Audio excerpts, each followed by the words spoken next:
his horror. They would tell you to lie on the cot face down and grab the rail at the head of it. And his horror. He beat me so bad I couldn't go back out to work because I was bleeding. Tonight, these men are somehow able to share what they went through inside this little White House. Chilling stories from men who say they were tortured as children. The Florida Industrial School for Boys triggers haunting memories they just can't shake. And Donald Forbes has their heart-wrenching story, a word of warning. It is a rough and tragic one, but it needs to be told.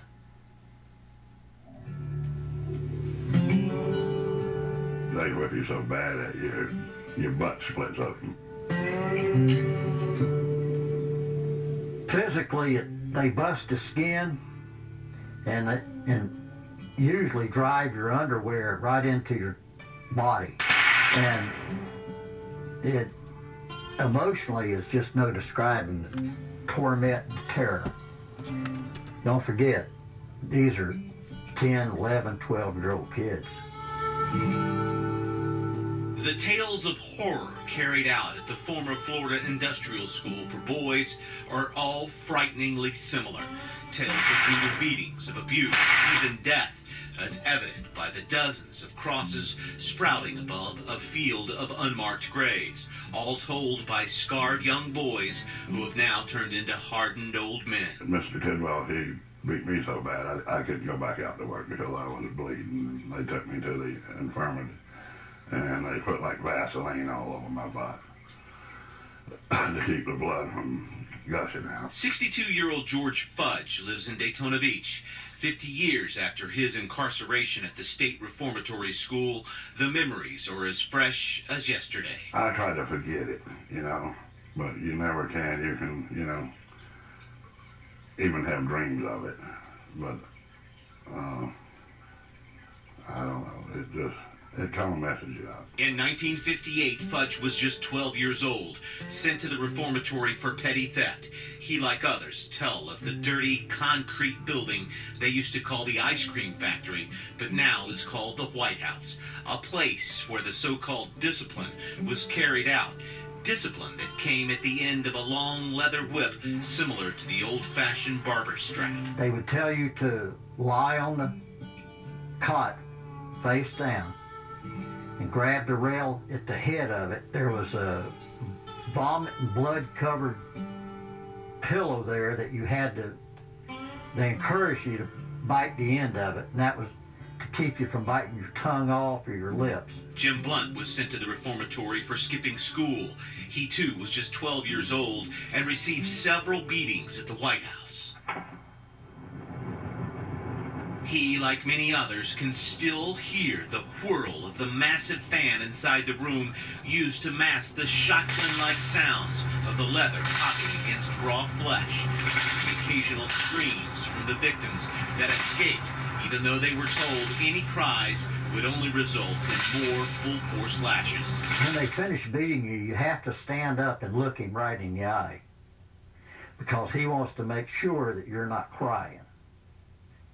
As you're standing there, you can feel the blood going down the back of your calves and filling up your shoes. Besides the beatings, there was also a kind of organized fight club.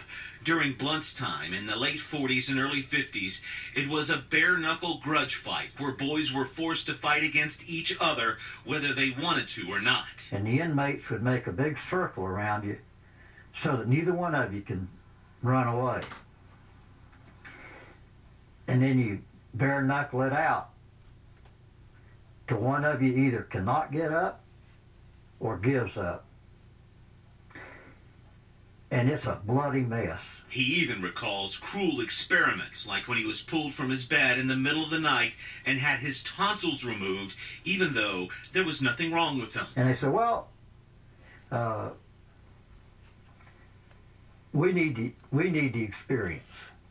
And we have a new inmate assistant here that wants to see how it's done, so we're just going to do it on you. So they took me in some dingy, dusty room and threw me up on the table and went at it. Hundreds of teenage boys were sent to the segregated camp annually. Their crimes ranged from theft to truancy. And for many, their time in Marianna changed their lives and their outlooks forever. Hey, they say they straighten you out. Did they straighten you out? No. After that, I got out, and then I went to prison. And got married at 15 to an older woman. She was like 25 years older than me. For the last 60 years, I've had night terrors, I've had panic attacks, I've had psychological counseling about it, and it was so horrific that the psychologist thought I was kidding. I know I had a brother to go there 2 times. He's dead now, but he went right on to crime and murder after that. And then he committed suicide. You think it's a direct result of him being in Marianna? Oh yeah, because he went there as a young child too. I was very violent.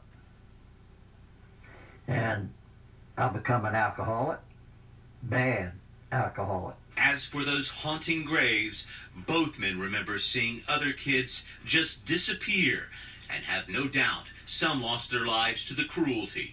Cruelty that will be embedded in their memories like the permanent scars across their bodies. It's hard. You know, it's still hard. You think of them things today. What would have been like if you hadn't have been there? You don't never know. You're actually brainwashed. You're brainwashed to believe that you are no damn good. You're a piece of trash. That's all you'll ever be, is trash. Donald, just unbelievable It to is. see that these crimes took place and that they happened to children. So young, 10, 11, 12 years old. It didn't matter to the people at that camp. Those kids were going to get a whooping, a beating, in other words. Just heartbreaking. And for things like skipping school. And it makes you wonder how long these children had to stay there. Well, evidently it went on for a long time. From what we understand, hundreds of boys went through Marianna every year for small and large crimes alike, and they would stay an average of 9 to 12 months, and some were there for as long as possibly 2 years.